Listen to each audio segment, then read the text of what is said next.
waking up this morning and saying it is finally here, finally, the Pennsylvania Democratic primary, and polls are open now. After more than 6 weeks of virtual nonstop campaigning from the candidates, voters finally get their say. And joining us is Jordan Lieberman. He's the publisher of Politics Magazine. He's in the nation's capital this morning. Good morning, Jordan. Good morning, Connie. How are you? I'm good, thank you. Nice to have you with us. You know, it seems Senator Hillary Clinton will win today's Pennsylvania primary, but it really does become a question of how big will the margin of victory be, and does it matter? Oh, it sure does matter. That's the margin by which we declare her, we meaning analysts, the victor or the loser. She can certainly win this, win this race by a few points and come out as a loser, quote unquote. I would say it's about a 10-point margin. There's a Zogby poll out this morning that says it is a 10-point race, and essentially what Hillary Clinton needs to do is beat expectations. It's kind of playing the futures market, if you will. She needs to do better than we think she will do.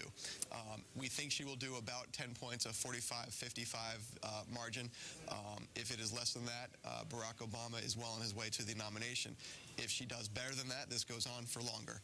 If Senator Clinton wins big, what would you attribute it to most? Because we've kind of seen things shrink very drastically for her, up more than 20 percentage points at one time, now at about 10%, as you said. So what makes the difference for her? Well, I think this is Barack Obama's kind of high point right now. I don't think he can do better than 10 points in Pennsylvania. Pennsylvania is just a state very much like Ohio, where she did well. It is a working class state. It is 86% white in the Democratic primary electorate. This is a state that Hillary Clinton should do very well in. This is as good as it's going to get for her. Yeah, Senator Obama knows that this is a tough state. He's outspent her 3 or 4 to 1. He's been backed by many of his party's elite. Yet he can't win the big states, and he can't seem to put Clinton away. Is this a sign that his candidacy has stalled somehow? Could it be a bigger problem for him? Well, it's a problem that he can't win the big states. But don't forget, if he is the Democratic nominee, there's absolutely no question he's going to win California. He's going to win New York, the states that Hillary Clinton won. No, I don't think that it's a problem. I mean, the fact is that Hillary Clinton, as essentially a celebrity in the political world, has long, deep roots in California, and it was very difficult for Barack Obama to loosen those up in such a short time.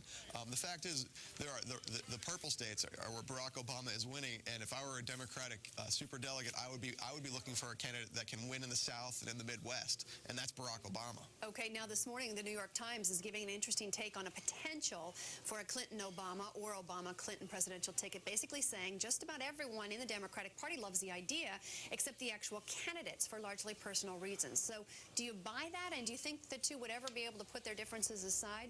I think that it might be kind of the worst case scenario for the Democratic Party, essentially because Hillary Clinton does not add much to a Barack Obama presidential ticket. He needs to kind of bring in gravitas and make moderates who are uncomfortable that he's a junior senator, African-American senator from Illinois. For someone like Sam Nunn, Hillary Clinton does not do much for that ticket.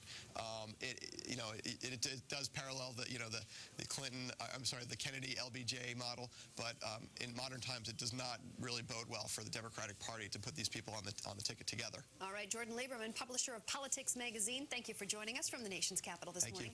Thank you. Hey, and CN8 is the place to be for